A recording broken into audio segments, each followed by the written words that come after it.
Welcome to teacher online. അപ്പോൾ ഇനി നമ്മൾ പുതിയൊരു ടോപ്പിക്കാണ് പഠിക്കാൻ പോകുന്നത്. അത് മോൾ കൺസെപ്റ്റാണ്. മോൾ കൺസെപ്റ്റ് എന്ന് പറഞ്ഞു കഴിഞ്ഞാൽ അത്യാവശ്യം ഇച്ചിരി കോംപ്ലിക്കേറ്റഡ് ആയിട്ടുള്ള ഒരു ടോപ്പിക്കാണ്. പക്ഷേ അത് പഠിച്ചു കഴിഞ്ഞാൽ വളരെ എളുപ്പമാണ്. അപ്പോൾ പ്രോബ്ലംസൊക്കെ ആയിട്ടുള്ളൊരു സെക്ഷനാണ് നമ്മളിപ്പം പ്ലാൻ ചെയ്യുന്നത്. അപ്പം നമുക്ക് വീഡിയോയിലേക്ക് കടക്കാം. നിങ്ങൾ മനസ്സിലാക്കേണ്ട ഒരു കാര്യം, മോൾ എന്ന് പറയുന്നത് നമ്പറാണ്, ഒരു നമ്പറാണ്. ഓക്കെ, ഇപ്പം എന്ന് വെച്ചാൽ ഇപ്പം ഒരു ഡസൻ എന്ന് പറഞ്ഞാൽ നമുക്കറിയാം 12 എണ്ണം. ഒരു ജോഡി എന്ന് പറഞ്ഞാൽ ഒരു ജോഡി ചെരുപ്പെന്ന് പറഞ്ഞാൽ എത്രയാണ്? 2 എണ്ണം. അതുപോലെയാണ് മോളെന്ന് പറയുന്ന ഒരു നമ്പറാണ്. അപ്പോൾ ഒരു മോളിൽ വരുന്നത്, ഒരു ഡസനിൽ 12 എണ്ണം, ഒരു ജോഡിയിൽ 2 എണ്ണം വരുന്ന പോലെ ഒരു മോളിൽ വരുന്നതാണ് എത്രയും നമ്പറാണ്? 6.022 × 10⁻23 നമ്പേഴ്സാണ് 1 മോൾ എന്ന് പറയുന്നത്. അപ്പോൾ ഫോർ എക്സാമ്പിൾ, എൻ്റെ കയ്യിൽ ഒരു മോള് ബുക്സ് ഉണ്ട്, 1 മോൾ ബുക്സ്. അപ്പോൾ എൻ്റെ കയ്യിൽ എത്ര ബുക്കുണ്ട്? 6.022 × 10⁻23 ബുക്സ് എൻ്റെ കയ്യിലുണ്ട്. ഇനി എൻ്റെ കയ്യിൽ ഒരു 1 മോൾ പെന്നുണ്ട്. അപ്പോൾ എൻ്റെ കയ്യിൽ എത്ര പെൻ കാണും? സെയിം തന്നെ, 6.022 × 10⁻23 അത്രയും പെന്നുണ്ട് എൻ്റെ കയ്യിൽ. നിങ്ങൾ ഓർത്ത് വെക്കേണ്ട ഒരു കാര്യം, ഇത്രയും മാത്രം മനസ്സിലാക്കിയാൽ മതി. മോൾ എന്ന് പറയുന്നത് ഒരു നമ്പറാണ്. ആ നമ്പറാണ് ഇത്. ഓക്കെ, 6.022 × 10⁻23. ഇനി ഈ നമ്പറിന് നമ്മൾ വിളിക്കുന്ന പേരാണ് അവഗാഡ്രോ നമ്പർ. ഓക്കെ, ഈ നമ്പറിന് വിളിക്കുന്ന പേരാണ് അവഗാഡ്രോ നമ്പർ. സോ ഈ നമ്പർ റെപ്രസെൻ്റ് ചെയ്യുന്ന simple capital N, capital A. So ഇത്രയും മനസ്സിലായല്ലോ. ഇതിൽ നിന്നും ക്ലിയർ ആക്കേണ്ട ഒരു കാര്യം, മോൾ എന്ന് പറയുന്ന ഒരു നമ്പറാണ്. ആ നമ്പറാണ് ഈ കിടക്കുന്നത്. നമ്മുടെ ഡസനും ജോഡിയൊക്കെ പറയുന്ന പോലെ ഒരു മോൾ എന്ന് പറഞ്ഞാൽ ജസ്റ്റ് ഒരു നമ്പറാണ്.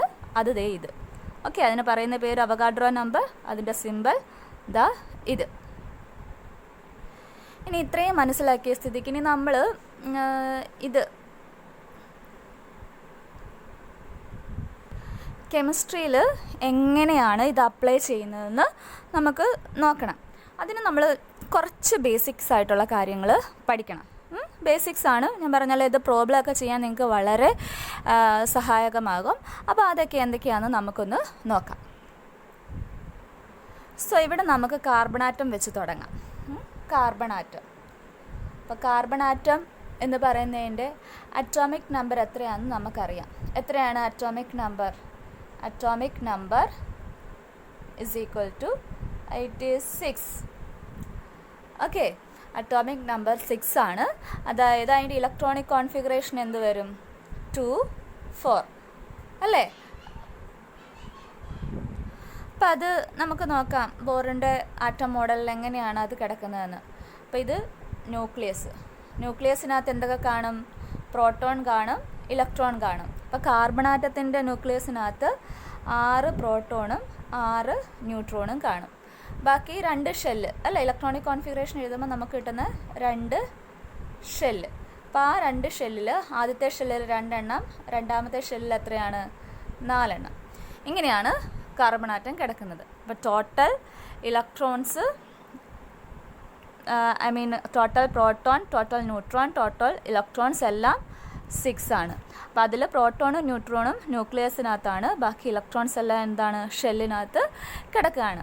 അപ്പോൾ ഇത് നമ്മുടെ ഏറ്റവും ബേസിക്സ് ആയിട്ടുള്ള കാര്യമാണ് കാർബൺ ആറ്റത്തിനെ കുറിച്ച്. ഇനി എനിക്ക് കാർബൺ ആറ്റത്തിൻ്റെ മാസ് കണ്ടുപിടിക്കണം. Mass of carbon atom. Okay, mass of carbon atom എത്രയാണെന്ന് എനിക്ക് കണ്ടുപിടിക്കണം. അപ്പം എന്ന് വെച്ചാൽ, അപ്പോൾ ഇതിനകത്ത് പാർട്ടിക്കിൾസ് ഉണ്ട്. നമ്മൾ പറഞ്ഞു എന്തൊക്കെയുണ്ട്?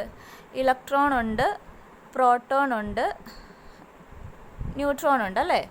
സോ ഈ മാസ് കണ്ടുപിടിക്കാൻ എന്താ ചെയ്യേണ്ടത്?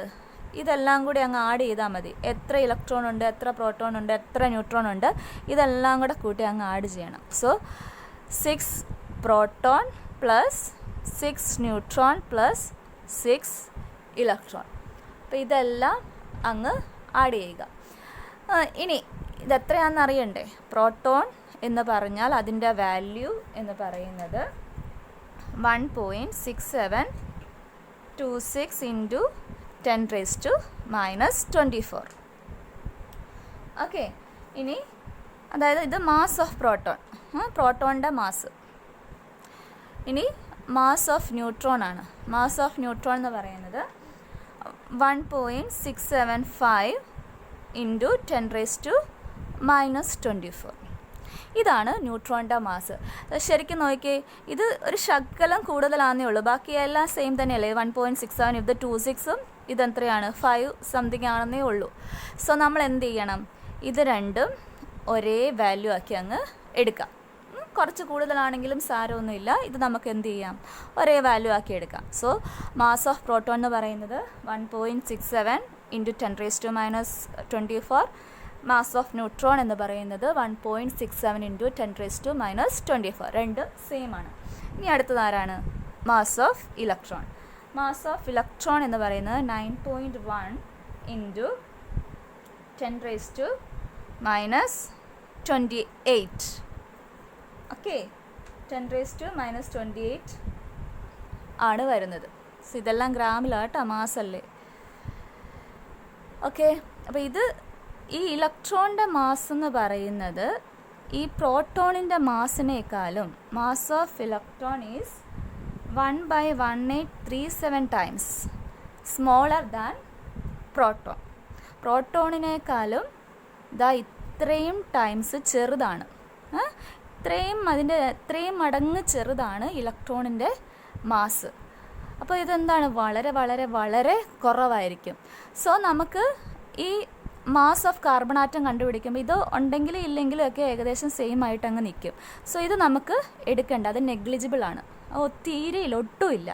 സോ നമ്മൾ എന്താണ്, ആറ്റത്തിൻ്റെ മാസ് കണ്ടുപിടിക്കാൻ നമുക്ക് വേണ്ടത് 6 പ്രോട്ടോണും ന്യൂട്രോണിൻ്റെയും മാസ് മതി. ഓർത്തല്ലോ? സോ ആറ്റത്തിൻ്റെ മാസ് കണ്ടുപിടിക്കാൻ എന്തൊക്കെ വേണം? പ്രോട്ടോണിൻ്റെയും ന്യൂട്രോണിൻ്റെയും മാസ് മതി, ഇലക്ട്രോണിൻ്റെ മാസ് വേണ്ട. കാരണം എന്താണ്? അത് വളരെ കുറവാണ്. ഓക്കെ, ഇനി ഈ mass of proton, mass of neutron, ഇതിന് നമുക്ക് വേറൊരു പേര് കൊടുക്കാം, 1 അറ്റോമിക് മാസ് യൂണിറ്റ്. സെയിം, ഇത് എന്താണ്? 1 AMU ആണ്, ഒരു അറ്റോമിക് മാസ് യൂണിറ്റ്. AMU എന്ന് പറഞ്ഞാൽ എന്താണ്? Atomic mass unit. ഓക്കെ, ഇതാണ് 1 AMU എന്ന് പറയുന്നത്. അപ്പോൾ അത് ഓർത്തിരിക്കണം.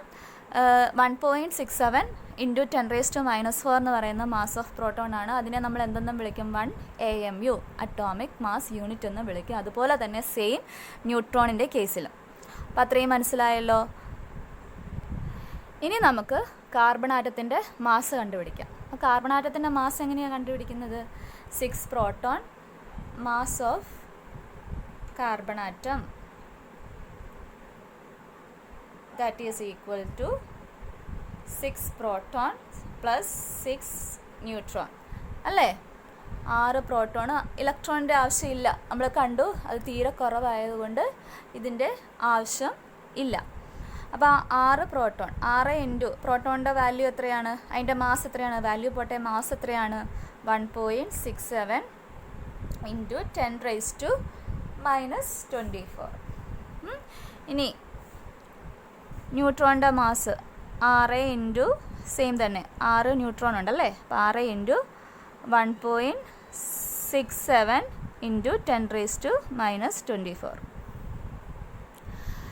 ഓക്കെ, ഇനി എന്താണ് ഇത് രണ്ടും കോമൺ ആണ്. അപ്പോൾ നമുക്ക് അതിനെ അങ്ങ് വെളിയിലെടുക്കാം. 1.67 ഇൻറ്റു 10⁻⁻24 എന്ത് ചെയ്യാം? നമുക്ക് വെളിയിലെടുക്കാം. പിന്നെ എന്താണ്? ഇവിടെ കിടക്കുന്ന ഈ 6ഉം ഇവിടെ കിടക്കുന്ന ഈ 6ഉം. അപ്പോൾ എത്ര വരും? 12 ഇൻറ്റു 1.67 ഇൻറ്റു 10⁻⁻24 അല്ലേ? അപ്പോൾ ഈ വാല്യൂവിനെ നമ്മൾ എന്തെന്നാണ് പറഞ്ഞത്? 1.67 ഇൻറ്റു 10⁻⁻24 എന്തെന്നാണ് പറഞ്ഞത്?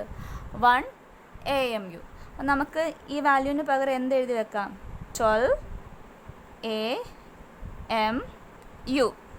മനസ്സിലായല്ലോ? 12 atomic mass unit. So mass of carbon atom is equal to 12 AMU. Okay, അത്രയും മനസ്സിലായല്ലോ എല്ലാവർക്കും? അപ്പോൾ ഇവിടെ AMU എന്ന് പറയുന്നത് എന്താണ്? ഈ നമ്പറാണ് 1.67 ഇൻറ്റു 10⁻⁻24. അപ്പം mass of 1 atom of carbon നമുക്ക് എത്ര കിട്ടി? 12 AMU എന്ന് കിട്ടി അല്ലേ? സോ 1 AMU എന്തായിരിക്കും? എത്രയായിരിക്കും?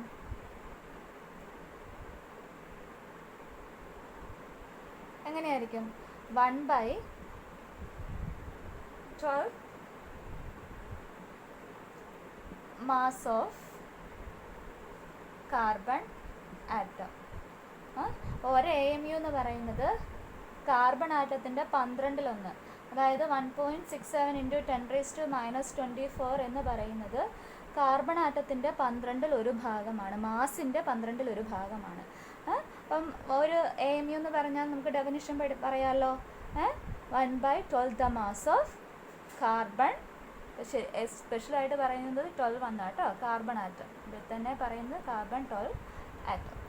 ഓക്കെ, അത് മനസ്സിലായല്ലോ? അപ്പോൾ ഒരു AMUൻ്റെ ഡെഫിനിഷൻ മനസ്സിലായി. ഇതാണ് നമ്മുടെ ഈ ഇതിനകത്ത് ഏറ്റവും ബേസിക്സ് ആയിട്ടുള്ള കാര്യം. ഇതിനി മനസ്സിൽ വെച്ചാണ് നമ്മൾ ബാക്കിയെല്ലാം ചെയ്യേണ്ടത്. അപ്പോൾ ഇനി നമുക്ക് അതിലേക്ക് കടക്കാം. ഇനി അടുത്ത ടോപ്പിക്ക് നമ്മുടെ മോളാർ മാസാണ്.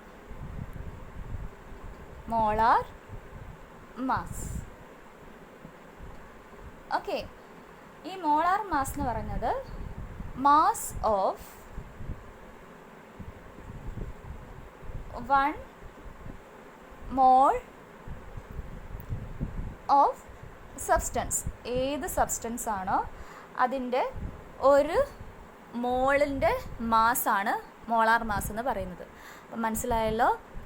ഏത് സബ്സ്റ്റൻസ് ആണോ അതിൻ്റെ ഒരു മോൾ എടുത്ത് കഴിയുമ്പോഴത്തേക്കിന് അതിന് എത്ര മാസ് ഉണ്ട്, അതിനെയാണ് മോളാർ മാസ് എന്ന് പറയുന്നത്. ഓക്കെ, അറ്റോമിക് മാസ് യൂണിറ്റ് എന്ന് പറഞ്ഞാൽ ആറ്റത്തിനകത്ത് പ്രോട്ടോണിൻ്റെയും ന്യൂട്രോണിൻ്റെയും മാസ്. മോളാർ മാസ് എന്ന് പറഞ്ഞാൽ എന്താ? ഒരു മോള് സബ്സ്റ്റൻസിനകത്ത് അതിനകത്ത് ടോട്ടൽ എത്രയുണ്ട്, അതിൻ്റെ മാസ് എത്രയാണ് എന്നുള്ളതാണ് മോളാർ മാസ്. അപ്പോൾ ഇനി നമുക്ക് കാർബൺ ആറ്റത്തിൻ്റെ എക്സാമ്പിൾ തന്നെ എടുക്കാം. So mass of 1 mole of carbon atom, ഇത് നമുക്ക് കണ്ടുപിടിക്കാം. Mass of 1 mole of carbon atom, 1 mole എന്ന് പറഞ്ഞാൽ എത്രയാണ്? 6.022 ഇൻറ്റു 10⁻23. അത്രയും കാർബൺ ആറ്റം ഞാനൊരു കയ്യിൽ ഈ ഇത്രയും 6.022 ഇൻറ്റു 10⁻23 കാർബൺ ആറ്റം എൻ്റെ കയ്യിൽ എടുത്തു കഴിഞ്ഞാൽ അതിനെത്ര മാസ് ഉണ്ട് എന്നാണ് നമ്മൾ നോക്കാൻ പോകുന്നത്. ഓക്കെ, സോ ഇപ്പോൾ എങ്ങനെയാണ് കണ്ടുപിടിക്കുന്നത്? കാർബൺ ആറ്റത്തിൻ്റെ മാസ് നമുക്ക് കിട്ടി. ആറ്റത്തിൻ്റെ മാസ് എത്രയാണ് നമുക്ക് കിട്ടിയത്? 12 AMU എന്നാണ് കിട്ടിയിരിക്കുന്നത് അല്ലേ? നമ്മൾ നേരത്തെ കണ്ടുപിടിച്ച് വെച്ചു. അതിൻ്റെ കൂടെ ഈ ഇത്രയും നമ്പർ അങ്ങ് മൾട്ടിപ്ലൈ ചെയ്താൽ നമുക്ക് അതിൻ്റെ മാസ് കിട്ടൂലേ? അപ്പം നമുക്ക് അത് നോക്കാം. 12 AMU ഇൻറ്റു 6.022 ഇൻറ്റു 10⁻23. ഓക്കെ, മനസ്സിലായല്ലോ? ഇനി ഈ AMU ഞാനങ്ങ് മാറ്റി എഴുതുക. AMUൻ്റെ വാല്യൂ എത്രയാണ്? 12 ഇൻറ്റു 1.67 ഇൻറ്റു 10⁻⁻24. നമ്മൾ കണ്ടുപിടിച്ചതാണ്. എന്താണിത്? മറ്റേ മാസ് ഓഫ് പ്രോട്ടോണും മാസ് ഓഫ് ന്യൂട്രോണും അല്ലേ? അതായിട്ട് അങ്ങ് എഴുതി. പിന്നെ എന്താണ് നമ്മുടെ 6.022 ഇൻറ്റു 10⁻⁻23 23. ഇനി ഇത് നമുക്കിങ്ങനെ മാറ്റി എഴുതാം. 12 ഇൻറ്റു 1.67 ഇൻറ്റു 6.022. അപ്പോൾ ഇതിനെ എന്ത് എഴുതാം? 10ൻ്റെ ഇതിനെ 10⁻⁻24 പ്ലസ് 23 എന്ന് എഴുതാമല്ലോ. അതായത് a⁻m ഇൻറ്റു a⁻n ഫോമിലല്ല കിടക്കുന്നത്. സോ അത് വരുമ്പോഴത്തേക്കിന് എന്താണ്? a⁻m+n. അപ്പോൾ എന്താണ്? -24 പ്ലസ് 23. അപ്പോൾ ഇത് എങ്ങനെ വരും? 12 ഇൻറ്റു ഇതെല്ലാം കൂടെ ചെയ്യുമ്പോൾ നമുക്ക് കിട്ടുന്നത് 120.680. ഇനി ഇത് ചെയ്യുമ്പോൾ എന്ത് കിട്ടും? 10⁻⁻1. ഈ 10⁻⁻1 എന്ന് പറഞ്ഞാൽ എന്താണ്? This is divided by 10. So ഇതിൻ്റെ വാല്യൂ എന്ത് വരും? 12.06 അല്ലേ? അപ്പോൾ 06 വരുന്ന ഇത് നമുക്കങ്ങ് മാറ്റി എഴുതാം 0 ആയതുകൊണ്ട്. സോ ഇതിൻ്റെ വാല്യൂ 12 ഗ്രാം. ഓക്കെ, ഇത് ഗ്രാമിലല്ലേ വരുന്നത്. സോ ഇവിടെ ഗ്രാം. അപ്പോൾ മനസ്സിലായല്ലോ. അപ്പോൾ mass of 1 mole of carbon atom എന്ന് പറയുന്നത് എന്ത് വന്നു? 12 ഗ്രാം. ഇനി നിങ്ങളൊന്ന് ശരിക്കും നോക്കിക്കേ. Mass of 1 atom of carbon that is 12 AMU. 12 AMU അല്ലേ? Mass of 1 mole of carbon എത്രയാണ്? 12 ഗ്രാം. രണ്ടും സെയിം ആണ് അല്ലേ? ഇത് AMU അറ്റോമിക് മാസ് യൂണിറ്റിൽ പറയുന്നു, ഇതെന്ത് ചെയ്യുന്നു? ഗ്രാമിൽ പറയുന്നു. അത് തന്നെയാണ് മോളാർ മാസ്. മോളാർ മാസ് എന്ന് പറഞ്ഞാൽ അറ്റോമിക് മാസ്, കാർബൺ ആറ്റത്തിൻ്റെ അറ്റോമിക് മാസ്. അതിനെ എന്തിൽ പറയുന്നു? ഗ്രാംസിൽ പറയുന്നതാണ് എന്താണ്? Molar mass. Okay, atomic mass in grams. നമ്മുടെ ഒരു കാർബൺ ആറ്റത്തിൻ്റെ വാല്യൂ 12 AMU ആണ്. അതിനെ എന്തിലേക്ക് നമുക്ക് കാൽക്കുലേറ്റ് ചെയ്ത് കഴിയുമ്പോൾ എന്ത് കിട്ടി? 12 ഗ്രാമിലോട്ട് കിട്ടി. സോ ഒരു കാർബൺ ആറ്റത്തിൻ്റെ ആ മാസ് ഒരു മോളാക്കണമെങ്കിൽ എന്താക്കണം? അതിലൊരു ഗ്രാം ചേർത്ത് കൊടുത്താൽ മതി. 1 മോൾ ഓഫ് കാർബൺ ആറ്റം എന്ന് പറയുന്ന അറ്റോമിക് മാസിനെ എന്ത് ചെയ്താൽ മതി? ഗ്രാമിലോട്ട് ഇട്ട് കൊടുത്താൽ നമുക്ക് എന്ത് കിട്ടും? ഒരു മോൾ കാർബൺ ആറ്റത്തിൻ്റെ മാസ് കിട്ടും. അതായത് കാർബൺ ആറ്റം, ഇത്രയും കാർബൺ ആറ്റം ഞാൻ കയ്യിൽ പിടിക്കുവാണെങ്കിൽ എനിക്ക് എത്ര വെയിറ്റ് തോന്നും? 12 ഗ്രാം തോന്നും. ഓക്കെ, അപ്പോൾ ഇതിന് പറയുന്ന വേറൊരു പേരാണ് അറ്റോമിക് മാസ് ഇൻ ഗ്രാം.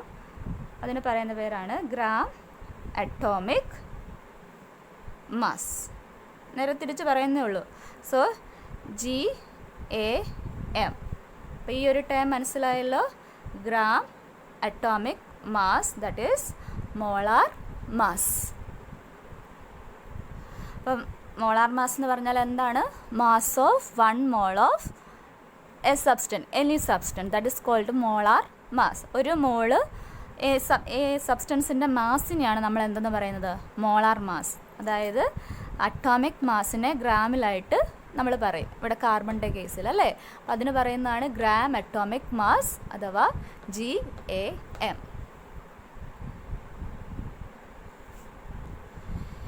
ഇനി അടുത്തത് കാർബണിൻ്റെ പോലെ തന്നെ നമുക്ക് ഓക്സിജൻ്റെ ഒന്ന് കണ്ടുപിടിച്ച് നോക്കാം.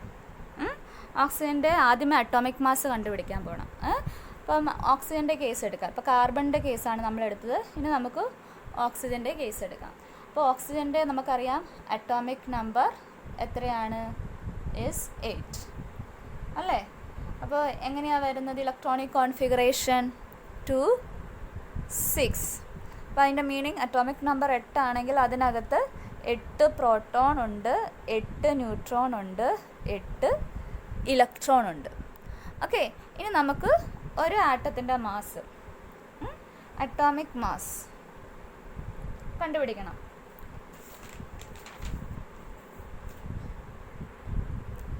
ഇനി mass of 1 atom of oxygen. അപ്പോൾ കാർബണിൻ്റെ കണ്ടുപിടിച്ച് ഇനി ഓക്സിജൻ്റെയാണ് കണ്ടുപിടിക്കുന്നത്. അപ്പോൾ എന്തെടുക്കണം? 8 പ്രോട്ടോണും 8 ന്യൂട്രോണും കാൽക്കുലേറ്റ് ചെയ്താൽ മതി. ഇലക്ട്രോൺ ഞാൻ പറഞ്ഞു വളരെ കുറവ് വാല്യൂ ആയതുകൊണ്ട് അത് നമുക്ക് ആഡ് ചെയ്യണ്ട. Okay, so 8 proton plus 8 electron. പ്രോട്ടോണിൻ്റെ വാല്യൂ നമുക്കറിയാം എത്രയാണ്? 1.67 × 10⁻⁻24 പ്ലസ് ഈ 8 എഴുതുക, ഇവിടെ എന്ത് തന്നെ വരും 1.67 × 10⁻⁻24 അതെടുത്തു. അപ്പോൾ കോമൺ ആയിട്ടുള്ളത് നമ്മൾ വെളിയിലെടുത്തു 1.67 × 10⁻⁻24 അല്ലേ, ഇൻറ്റു 8 + 8. അപ്പോൾ എത്ര വരും? 16 വരും. ഇതെന്താണ് നമ്മൾ ഇതിന് എന്തിൻ്റെ വാല്യൂ ആയിട്ടാണ് പറയുന്നത്? AMU അല്ലേ. ഇതിനെ നമ്മൾ കൺവേർട്ട് ചെയ്ത് ഇങ്ങോട്ട് എഴുതി. സോ ഒരു ഓക്സിജൻ ആറ്റത്തിൻ്റെ വാല്യൂ എത്രയാണ്? 16 AMU. അപ്പോൾ ഒരാറ്റത്തിൻ്റെ കണ്ടുപിടിച്ചു അല്ല. ഇനി നമുക്ക് എന്താ കണ്ടുപിടിക്കേണ്ടത്? മോള് കണ്ടുപിടിക്കണം. Mass of 1 mole of oxygen atom. 1 mole എന്ന് പറഞ്ഞാൽ നമുക്കറിയാം എത്രയാണ് നമ്പർ? 6.022 × 10⁻23. ഇതിനെ അതുകൊണ്ട് മൾട്ടിപ്ലൈ ചെയ്താൽ മതിയല്ലോ. 16 AMUനെ ഞാൻ കൺവേർട്ട് ചെയ്യാണ് 1.67 × 10⁻⁻24. അപ്പോൾ ഇത് AMU മാറ്റി എഴുതി. ഇനി അതും ഇൻറ്റു എത്രയാണ്? 6.022 × 10⁻23. അപ്പോൾ ഇത് ചെയ്താലും എനിക്ക് കിട്ടുന്നത് 16 ഗ്രാമാണ്. കാർബൺ ആറ്റത്തിൻ്റെ ചെയ്ത പോലെ തന്നെ. ഇതെല്ലാം ഗ്രാമിലാണ് കേട്ടോ, ഗ്രാമിലാണ് വരുന്നത് മാസ് ആയതുകൊണ്ട്. So 16 gram. അപ്പോൾ ഒരു mass of 1 atom of oxygen എന്ന് പറയുന്നത് എനിക്ക് എങ്ങനെയാണ് കിട്ടിയത്? 16 AMUവിലാണ് കിട്ടിയത്. പക്ഷേ mass of 1 mole of oxygen എന്ന് പറയുന്നത് നേരെ 16 ഗ്രാമിലാണ് കിട്ടിയത്. അപ്പം മനസ്സിലായല്ലോ. അപ്പോൾ എന്താണ് ഇവിടെ മോളാർ മാസ് എന്ന് പറയുന്നത്? എന്താണ് മോളാർ മാസ്? മാസ് ഓഫ്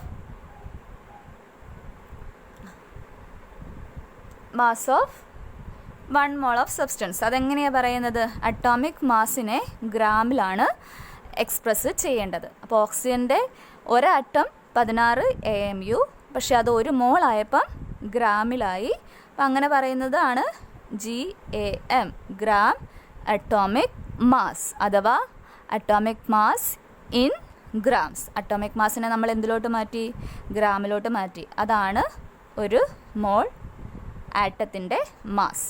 അപ്പം ഓക്സിജൻ ഞാൻ ഇത്രയും എണ്ണ എൻ്റെ കയ്യിലെടുത്ത് വെച്ചാൽ എനിക്ക് എത്രയായിട്ടാണ് ഫീൽ ചെയ്യുന്നത്? എത്ര മാസമായിട്ട് ഫീൽ ചെയ്യും? 16 ഗ്രാമായിട്ട് ഫീൽ ചെയ്യും. ഇനി നമുക്ക് കുറച്ച് ആറ്റംസിൻ്റെ എന്ത് നോക്കാം? അറ്റോമിക് മാസ് നോക്കാം. അപ്പം ഇങ്ങനെ കണ്ടുപിടിക്കുന്നേക്കാളും നല്ലത് നമ്മൾക്ക് കുറച്ചെണ്ണം കാണാതെ പഠിച്ചു വെക്കുന്നതാണ് ഈസി ആയിട്ടുള്ളത്. അപ്പോൾ അത് എന്തൊക്കെയാണെന്ന് നമുക്ക് നോക്കാം. അറ്റോമിക് മാസ് എത്രയൊക്കെയാണെന്ന് നോക്കാം. ഓരോ ഇമ്പോർട്ടൻ്റ് ആയിട്ടുള്ള കുറച്ച് എലമെൻസിൻ്റെ അറ്റോമിക് മാസ് നമുക്ക് ഇപ്പോൾ നോക്കാം. ഇപ്പോൾ എലമെൻറ്റ് ഞാൻ ഹൈഡ്രജൻ എടുക്കുകയാണ്. ഹൈഡ്രജൻ്റെ അറ്റോമിക് മാസ് എന്ന് പറയുന്നത് അത് കാൽക്കുലേറ്റ് ചെയ്യുമ്പം 1 ആണ് കിട്ടുന്നത്. ഇനി കാർബണിൻ്റെ 12, നൈട്രജൻ്റെ 14, ഓക്സിജൻ്റെ 16. ഇത് നമ്മൾ കണ്ടുപിടിച്ചതാണ്. ഇത് രണ്ടും നമ്മൾ കണ്ടുപിടിച്ചിട്ടുള്ളതാണ് അല്ലേ? അത് രണ്ടും കണ്ടുപിടിച്ചു. ബാക്കിയൊന്നും നമ്മൾ കണ്ടുപിടിച്ചില്ല, ജസ്റ്റ് ഒന്ന് ഓർത്തിരിക്കുകയല്ല. പിന്നെ എന്താണ്? സോഡിയത്തിൻ്റെ 23. ഇതൊക്കെ ഈസി ആയിട്ട് കണ്ടുപിടിക്കാവുന്നതേ ഉള്ളൂ. പക്ഷേ നമുക്ക് എന്താണ് പ്രോബ്ലം ചെയ്യാൻ വരുമ്പോഴത്തേക്കിനും കുറച്ച് എണ്ണം നമ്മൾ കാണാതെ പഠിച്ചു വെച്ചിരുന്നാൽ നന്നായിരിക്കും. ഇമ്പോർട്ടൻ്റ് ആയിട്ടുള്ളത് ചിലത് നമുക്ക് തരും, പക്ഷെ ചിലത് നമ്മൾ അറിഞ്ഞിരിക്കണം. സോ ഇതൊക്കെ ഒന്ന് പഠിച്ചിരിക്കുക. Magnesium 24, sulphur 32, chlorine 35.5, calcium 40. അപ്പോൾ ഇത്രയാണ് അറ്റോമിക് മാസ് യൂണിറ്റ്. ഓക്കെ, ഇനി ഇതിനെ മോളാർ മാസിലോട്ട് മാറ്റുമ്പോൾ എന്നാ ചെയ്യുന്നത്? ഒരു മോൾ ആകുമ്പോൾ എത്ര വരും? 1 ഗ്രാം 12 ഗ്രാം മോളാർ മാസ് അല്ലേ? മോളാർ മാസ് എന്ന് പറഞ്ഞാൽ ഇതിൻ്റെ ആറ്റം അതെന്താണ്? ഗ്രാം അറ്റോമിക് മാസ് അല്ലേ? അറ്റോമിക് മാസിനെ എന്തിലോട്ട് മാറ്റി എഴുതി? ഗ്രാമിലോട്ട് മാറ്റി എഴുതി. ഒരു മോളിൻ്റെ മാസാണ് ഈ എഴുതുന്നത്. 14 gram, 16 gram, 23 grams and so on. അങ്ങനെ അങ്ങ് പോവുക. അപ്പോൾ ഇത്രയും ഈ പോർഷൻ ക്ലിയർ ആയല്ലോ. ഇനി നമുക്ക് പ്രോബ്ലത്തിലോട്ട് കടക്കാം. ഈ പ്രോബ്ലം നോക്കുക. Find the number of moles of oxygen atom present in 64 gram of oxygen. അതിൻ്റെ മീനിങ് എന്താണ്? 64 ഗ്രാം ഓക്സിജനിൽ എത്ര മോൾസ് ഉണ്ടെന്നാണ് നമ്മളോട് ചോദിച്ചിരിക്കുന്നത്. അതിനകത്ത് എത്ര മോൾസ് വരും? അപ്പം ഇതിൽ നമുക്കറിയാവുന്ന കാര്യം, ഒരു മോൾ ഓക്സിജൻ ആറ്റം എത്രയാണെന്ന് നമുക്കറിയാം അല്ലേ? നമ്മൾ നേരത്തെ കണ്ടുപിടിച്ചിട്ടുണ്ട് 1 മോൾ ഓക്സിജൻ ആറ്റം. അതെന്താണ്? ഓക്സിജൻ ആറ്റത്തിൻ്റെ അറ്റോമിക് മാസിനെ എന്തിലോട്ട് മാറ്റി എഴുതിയാൽ മതി? ഗ്രാമിലോട്ട് മാറ്റി എഴുതിയാൽ മതി. ഓക്കെ, സോ 1 മോൾ ഓക്സിജൻ ആറ്റം നേരത്തെ കിട്ടിയായിരുന്നു നമുക്ക്, അത് 16 ഗ്രാം എന്ന് നമുക്കറിയാം. ഇനി 16 ഗ്രാം, ഇതിന് നമുക്ക് റിവേഴ്സ് ആയിട്ട് എഴുതാം. 16 ഗ്രാം എന്ന് പറഞ്ഞാൽ എന്താ? 1 മോൾ ഓക്സിജൻ ആറ്റം അല്ലേ? അപ്പോൾ 1 ഗ്രാമിൽ എത്രയുണ്ടായിരിക്കും? എന്ത് ചെയ്യണം? 1/16 മോൾ ഓഫ് ഓക്സിജൻ ആറ്റം അല്ലേ? 16 ഗ്രാമിൽ 1 മോൾ ഉണ്ടെങ്കിൽ 1 ഗ്രാമിൽ എന്ത് ചെയ്യണം? ഇതിനെ ഡിവൈഡ് ചെയ്താൽ മതി അല്ലേ? 1/16 മോൾ ഓഫ് ഓക്സിജൻ ആറ്റം. അങ്ങനെയാണെങ്കിൽ 64 ഗ്രാമിൽ എത്ര വരും? 1/16. ഇതിനെ എന്തുകൊണ്ട് മൾട്ടിപ്ലൈ ചെയ്യണം? 64 കൊണ്ട് മൾട്ടിപ്ലൈ ചെയ്യുക. Mole of oxygen atom that is equal to 4 moles. കണ്ടോ? ഇതാണ് ആൻസർ. അപ്പോൾ ഇവിടെ നമ്മൾ എന്താ ചെയ്തത്? തന്നിരിക്കുന്ന മാസിനെ എന്തുകൊണ്ടാണ് ഡിവൈഡ് ചെയ്തത്? 16 കൊണ്ട്. 16 എന്ന് പറഞ്ഞാൽ എന്താണ്? ഇതിൻ്റെ മോളാർ മാസ്, അല്ലെങ്കിൽ നമുക്ക് എന്ത് പറയാം? Gram atomic mass. സോ നമുക്കൊരു ഫോർമുല ക്രിയേറ്റ് ചെയ്യാം. നമ്പർ ഓഫ് മോൾസ് കണ്ടുപിടിക്കുന്നതിന് ഒരു formula. Number of moles that is equal to mass given, തന്നിരിക്കുന്ന mass, divided by gram atomic mass. Gram atomic mass എന്ന് പറഞ്ഞാൽ എന്താണ്? മോളാർ മാസ് തന്നെ അല്ലേ? So atomic mass in grams or molar mass. അപ്പോൾ ഇതാണ് നമ്പർ ഓഫ് മോൾസ് കണ്ടുപിടിക്കുന്നതിൻ്റെ formula. ഇനി ഈ ഫോർമുല വെച്ച് നമുക്ക് കുറച്ച് കണക്ക് ചെയ്യാം. ഓക്കെ, അപ്പോൾ ഇത് ഫോർമുല ഇല്ലാതെ ഡയറക്റ്റ് ചെയ്തു, അതിൽ നിന്ന് നമ്മളൊരു ഫോർമുല ക്രിയേറ്റ് ചെയ്തു. ഇനി നമുക്ക് ഫോർമുല വെച്ച് 2-3 കണക്ക് ചെയ്യാം. ഇനി പ്രോബ്ലം നോക്കിയേ. Find the number of moles of atoms present in 28 gram of nitrogen atom, 32 gram of sulfur atom and 14 gram of hydrogen atom. അതായത് ഇതിനകത്തെ നമ്പർ ഓഫ് മോൾസ് കണ്ടുപിടിക്കണം. ഏതൊക്കെയാണ്? 28 ഗ്രാം നൈട്രജൻ ആറ്റം. അപ്പോൾ ഇതിൻ്റെയൊക്കെ നമ്മൾ കണ്ടുപിടിക്കണമെങ്കിൽ എന്താദ്യമേ അറിഞ്ഞിരിക്കണം? അതിൻ്റെ അറ്റോമിക് മാസ് എത്രയാണെന്ന് അറിഞ്ഞിരിക്കണം. നേരത്തെ ഞാൻ കാണിച്ചു തന്നില്ലേ? നൈട്രജൻ ആറ്റത്തിൻ്റെ അറ്റോമിക് മാസ് എത്രയായിരുന്നു? 14. സൾഫർ ആറ്റത്തിൻ്റെ എത്രയായിരുന്നു നമ്മൾ നേരത്തെ കണ്ടത്? 32. ഹൈഡ്രജൻ ആറ്റത്തിൻ്റെ 1. ഇനി നമുക്ക് ഫോർമുലയിലോട്ട് സബ്സ്റ്റിറ്റ്യൂട്ട് ചെയ്യാം. ഫോർമുല എന്തായിരുന്നു? Number of moles is equal to എത്രയാ? Mass given divided by gram atomic mass, അല്ലെങ്കിൽ നമുക്ക് എന്താ? മോളാർ ഓർ മോളാർ മാസ് അല്ലേ? സോ ഇവിടെ തന്നിരിക്കുന്ന മാസ്, ഒന്നാമത്തെ പ്രോബ്ലം നോക്കുക. ഇവിടെ തന്നിരിക്കുന്ന എത്രയാണ്? 28 അല്ലേ? ഇതിൻ്റെ നൈട്രജൻ്റെ ഗ്രാം അറ്റോമിക് മാസ് എത്രയാണ്? 14. സോ 28/14. അപ്പോൾ എത്ര വരും അതിൻ്റെ ആൻസർ? 2 മോൾസ്. രണ്ടാമത്തെ കേസിൽ ഗിവൺ മാസ് എത്രയാണ്? 32. അതിൻ്റെ സൾഫറിൻ്റെ എത്രയാണ് atomic mass? Gram atomic mass 32. So ഇതിനകത്ത് എത്ര മോൾ വരും? 1 മോൾ. ഇനി മൂന്നാമത്തെ ഗിവൺ മാസ് എത്രയാണ്? 14. ഹൈഡ്രജൻ്റെ എത്രയാണ് അറ്റോമിക് മാസ്? 1. സോ എത്ര വരും? 14 മോൾസ്. ഓക്കെ, അപ്പോൾ ഇതിനകത്തെ മോൾസ് നമ്മൾ കണ്ടുപിടിച്ചു. അപ്പോൾ ഇതാണ് പ്രോബ്ലം സെക്ഷൻ. ഇപ്പം നമ്മൾ പറഞ്ഞിരിക്കുന്നത് ആറ്റത്തിൻ്റെ കേസ് മാത്രമാണ്. ആറ്റത്തിൻ്റെ കേസ് മാത്രമേ പറഞ്ഞിട്ടുള്ളൂ, മോളിക്യൂൾസിൻ്റെ കേസ് പറഞ്ഞിട്ടില്ല. അതായത് നമ്മുടെ H2, N2, H2O അങ്ങനെ മോളിക്യൂൾസ് വരുന്ന കേസിൻ്റെ കാര്യം പറഞ്ഞിട്ടില്ല. അത് നമുക്ക് അടുത്ത ക്ലാസ്സിലെടുക്കാം. ഇപ്പോൾ ആറ്റത്തിൻ്റെ കംപ്ലീറ്റ് കഴിഞ്ഞു. അപ്പോൾ കാര്യങ്ങളൊക്കെ നിങ്ങൾക്ക് മനസ്സിലായെന്ന് വിചാരിക്കുന്നു. അടുത്ത ക്ലാസ്സിൽ നമുക്ക് മോളിക്യൂൾസിൻ്റെ കാര്യം പറയാം. അപ്പോൾ എന്താണ് GMM, ഗ്രാം മോളിക്കുലാർ മാസൊക്കെ അടുത്ത ക്ലാസ്സിൽ, നെക്സ്റ്റ് ക്ലാസ്സിലാണ് വരുന്നത്. അപ്പോൾ ഇത്രയും നിങ്ങൾക്ക് മനസ്സിലായെന്ന് വിചാരിക്കുന്നു. ഉടൻ തന്നെ നമുക്ക് അടുത്ത ക്ലാസ്സുമായി കാണാം. അതുവരെ എല്ലാവർക്കും നമസ്കാരം.